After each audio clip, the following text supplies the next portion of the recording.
So we now come to this third part of this lecture, ethics and weapons.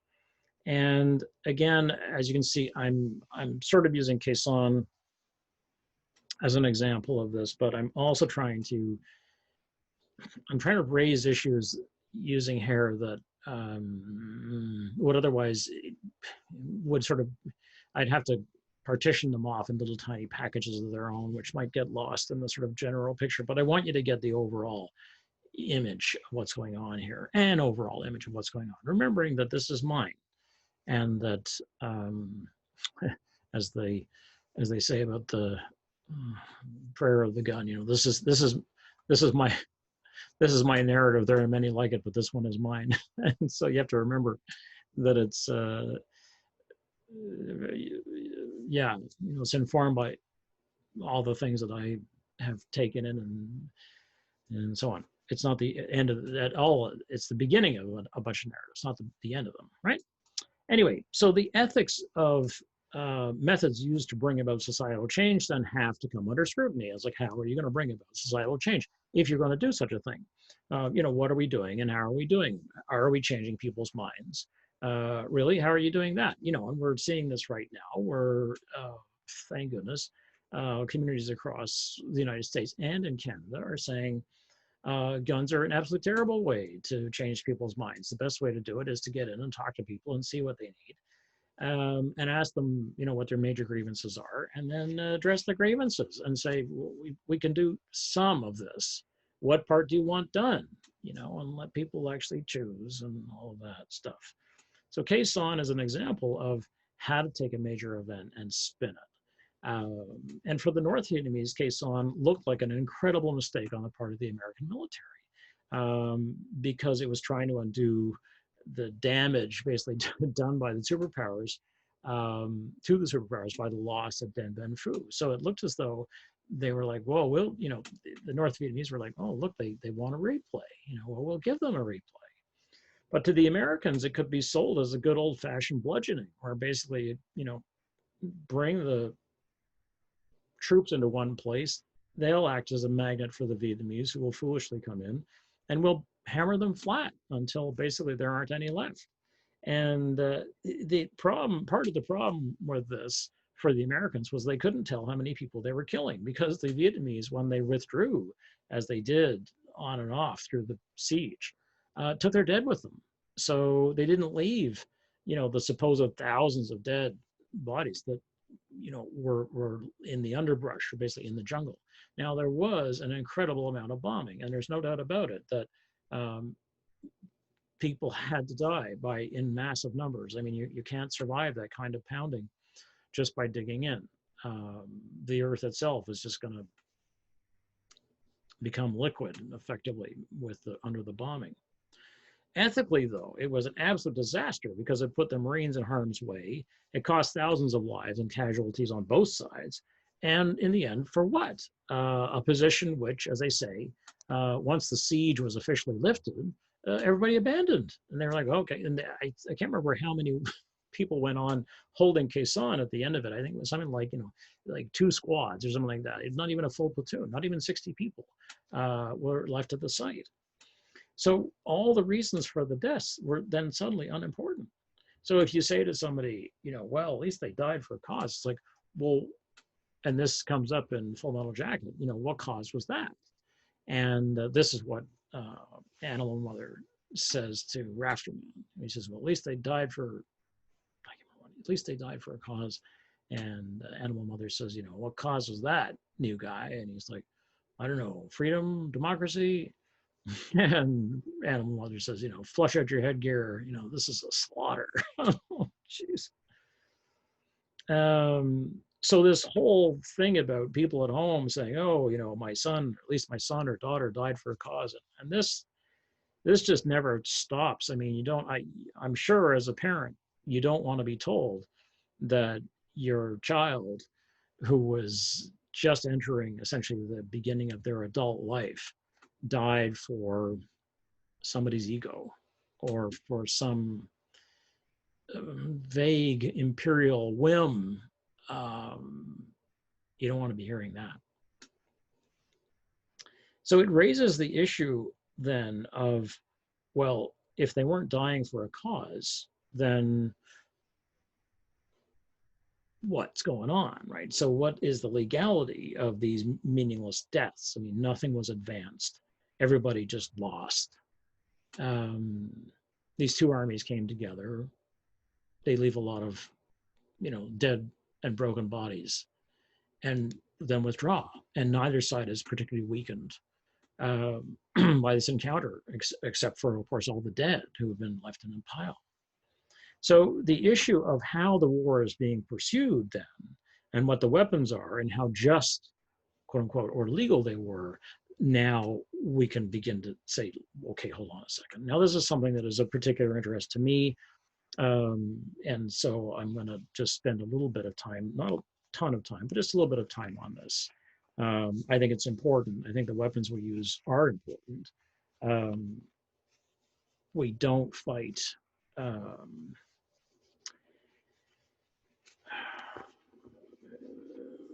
some countries, like Denmark, does fight what they try to level a war up, which I'll talk about.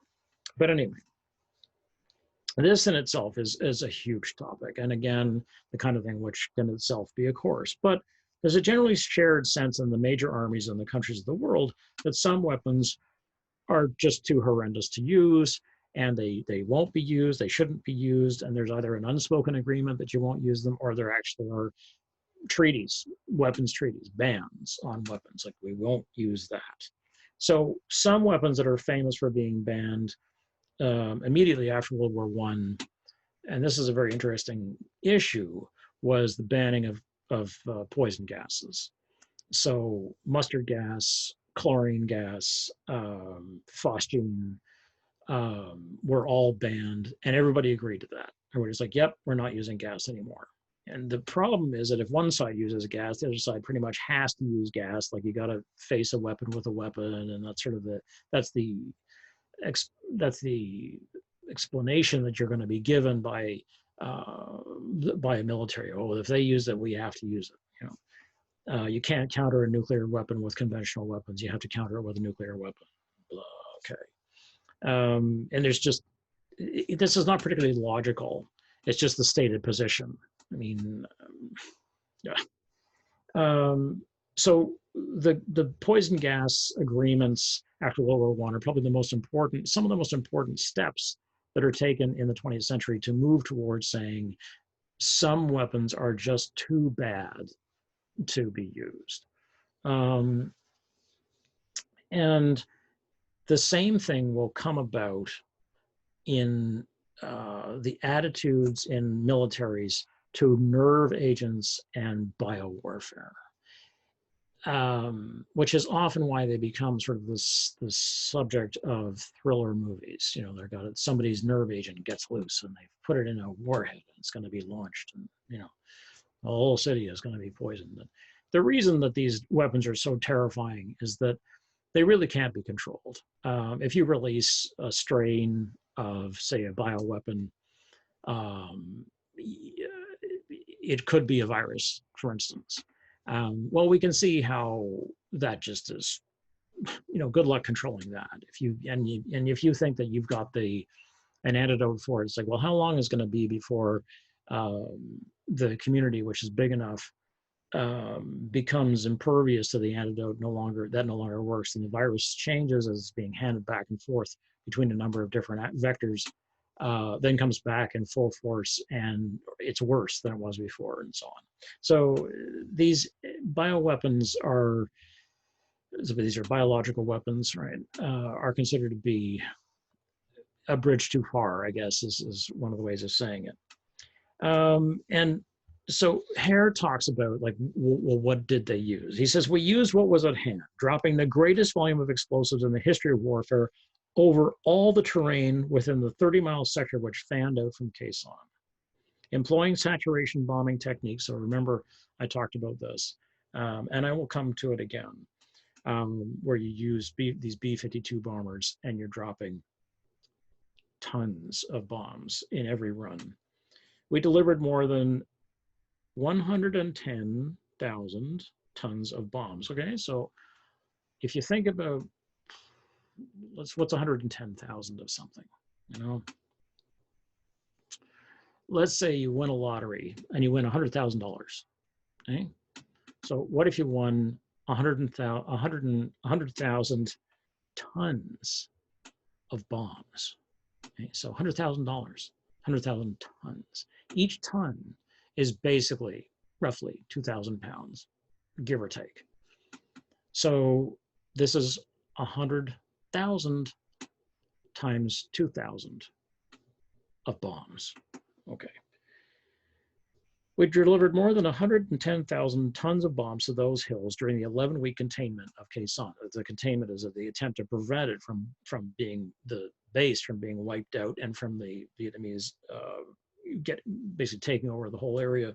The smaller foothills were often quite literally turned inside out because you just bomb them so much that the earth that's inside just gets flung up in the air. And this I was talking about with the Dale's poem. And it comes down, and so you've got the inside of the hills now on the outside. So they were turned inside out. And the bigger hills were left with scars and craters of such proportions that an observer from some remote culture might see them in the obsessiveness and ritual regularity of religious symbols, like blackness of the deep center pouring out rays of bright overturned earth all the way to the circumference. So again, you have to see these craters that a shell will create. Where there will be the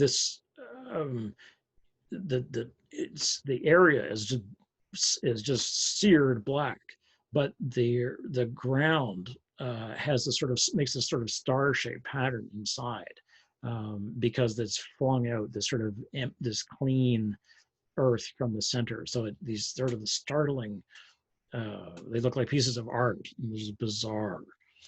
So rays of bright overturned earth all the way to the circumference. So there's a center of, at the center of the crater, and then it goes all the way out to the outsides of the circumference. Forms like Aztec sun figures, suggesting their makers had been men who held nature in an awesome reverence. So to give you an idea of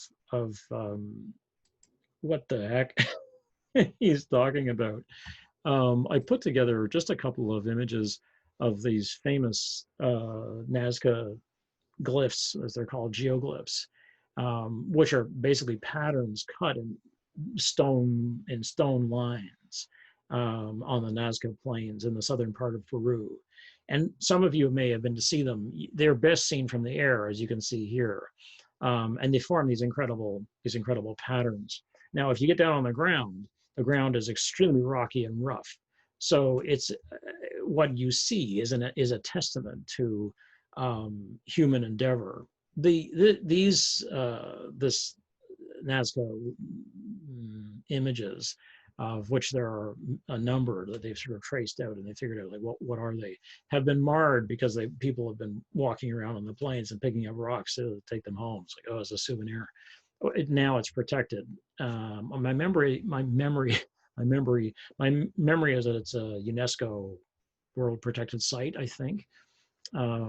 But these are sort of at the center of the argument that the Earth has been visited by aliens, because they were drawn in, we don't know exactly when, thousands of years ago, presumably, and because they could only be seen from the air, the thinking is they must have been seen from the air. So this is an old argumentative fallacy, which is called an appeal to ignorance, which is that we don't know they weren't made for aliens, so they must have been made for aliens. It's okay. It's a great, which is, as I say, called an appeal to ignorance.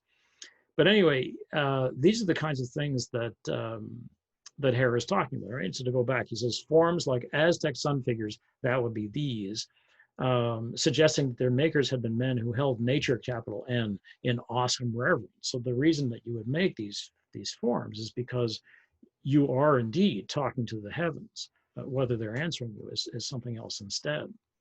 I also have included a couple of famous, here's another, let me just small on myself here. So here you can see This is bombing and defoliation by Agent Orange, but you can see the craters here. These are bomb craters. And this is, my memory is that this is Philip Jones Griffith's work. Was another famous photographer. And these hills have been deforested. They used to have triple canopy jungle on them. So this, you can, I have, yeah, I'll show you some images of, what it would have looked like. And this isn't the first time, the only time I'm gonna talk about this stuff. So here's one of these these Nazca lines are beautiful. I mean, here's this bird, what looks like a hummingbird or yeah, some kind of some kind of tropical bird. So this is the kind of bombing, like these hills have been bombed essentially flat, is the argument. To give you an idea of further Agent Orange destruction, this is Agent Orange is a defoliant. Its job is to um, get rid of jungles, basically. And so here are jungles that have had the Agent Orange dropped on them. And so, no more jungle. Okay.